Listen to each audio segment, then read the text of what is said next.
OK, moving on to our next story now. Another teenager was tragically stabbed to death in London this week in Croydon. Putting that specific incident to the side, I want to have a broader discussion about the knife crime epidemic plaguing Britain. More than 50,000 knife crime offences were recorded in England and Wales in the year to March 2023, and the number of fatal stabbings hit its highest level since records began earlier this year, with 16 teenagers stabbed to death in London this year alone.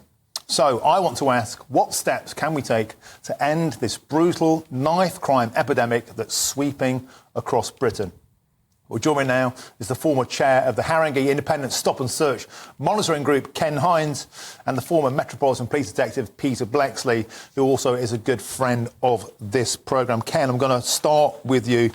The figures are brutal. 2023 is already higher than all of 2022. No sign in sight. Obviously, what we're doing at the moment in terms of strategy isn't working. What do we need to do to tackle this issue? Quite simply, what I would like to see happen is schools that have these youngsters for most of their formidable life, the important part of their life. I would like to see some of the schools seem to be like taking an approach like bury their head in the sand.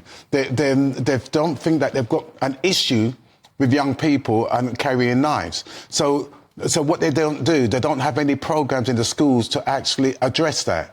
So until a tragedy happens, then they get people like us in. We need to get in there much more earlier into the school and become part of their programs. Because what happens with the youngsters, there's the fear factors. I'm sorry to say, I've seen the caption here where you see these horrendous knives, and what you see, this is causing more trauma and more fear in the community. And how it impacts on young people, they might thinking, oh, I need to step my game up. I need to get one of those knives. And this is what we all got responsibility as adults of how we actually impart this information onto young people. Okay, talking about adult responsibility, why is it the responsibility of schools to step in? Does that not suggest that there's a failing on the parental level?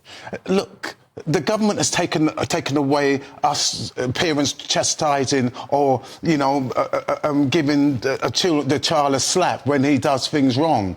We're giving the child so much power, but we haven't given them told them about the responsibility that goes with the power that they have. So they can call Childline up, they can get the parents into a great deal of trouble if the parents decided to hold them to account by physically chastising them.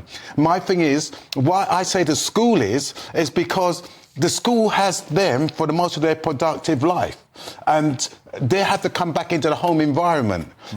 Now, once the parents may be at work, but once the kids go out onto the street, the parents are not aware of what the street face of their child is. They see the home face, and that's all cutie, but what melt out their mouth. But what is their name, or what are they doing on the streets? OK, Peter Bleksley, it's up to schools to sort this out. I mean, is that a fair assumption to make? I mean, what about the police? I mean, you're a former copper, you were on the front line, you've had to deal with this. Stop and search has been talked about endlessly as part of the solution, but no doubt people like Ken would say it's part of the problem.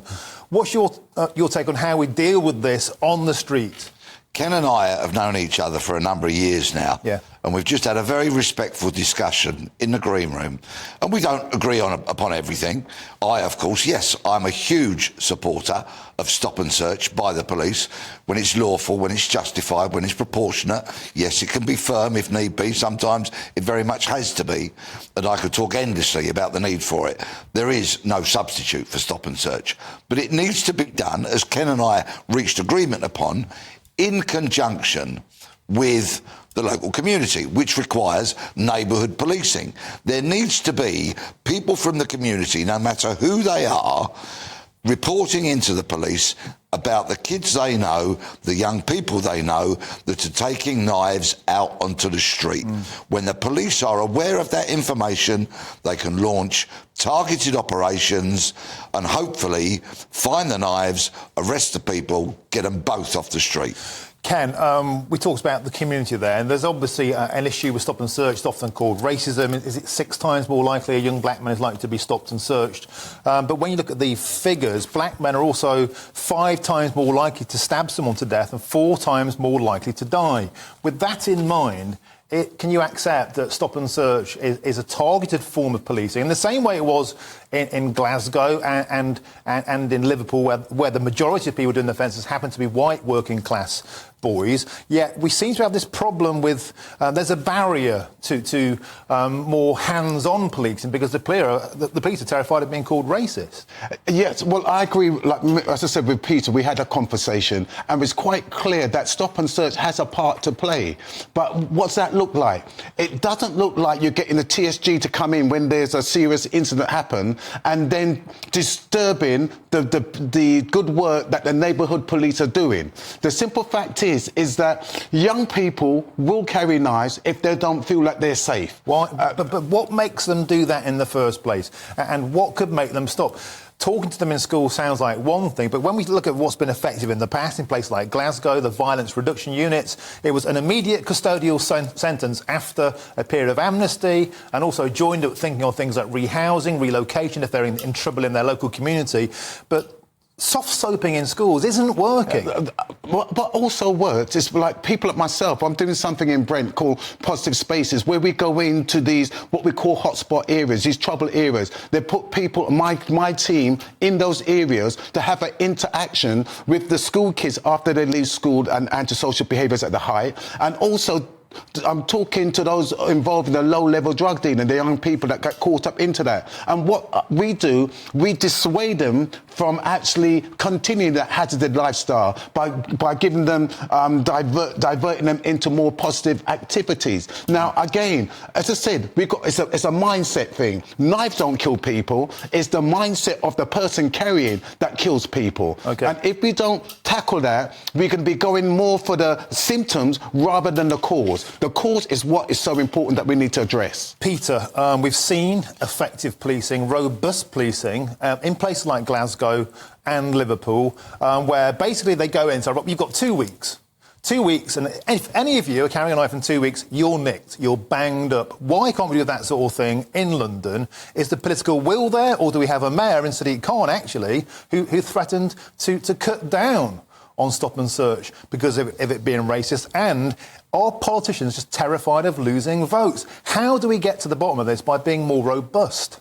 All of what you've just mentioned is a factor, coupled with the fact that we have a liberal, fluffy, woke ideology in the corridors of policing power, where they are more worried about perception and they have conversations about how will this look in the papers than they are about proper, targeted, robust policing that probably will save lives. Yeah. So what would that look like? OK, London is the epicentre of this, as is Birmingham, but London this week is in the headlines again for all the wrong reasons. What would you do if you're in charge?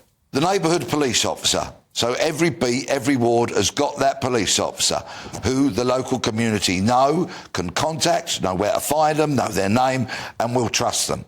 Also, community leaders, people doing the work like Ken does, teachers, parents, need to be encouraged to report the information into the police. When they know who the knife carriers are, they can target them, stop them, search them, seize the knives and arrest them. It really is not rocket science. Ken, do you agree with that? Now, what would you put in place, alongside those excellent solutions, what would you put in place to stop this now? I will put, as I said, I will put in place things like getting people, other grassroots group into those hotspot areas at the times where we find that the troubles are happening. I would also have the extended aunties and uncles to single parents who are struggling with the boys in their home to actually have that, build up that trust level. I will also try to increase the trust and confidence that lack that we have in the black community with the police. I will bridge that gap to give them greater confidence, so that if they feel the need to go and pick up the phone, that they're able to pick up the phone without being called a grass or an informer, but be looked at as something, do something positive for our community, which is called stitching, bringing the community together. We need a join-up thinking on all sides. The police has made errors in the past, but we can overcome it.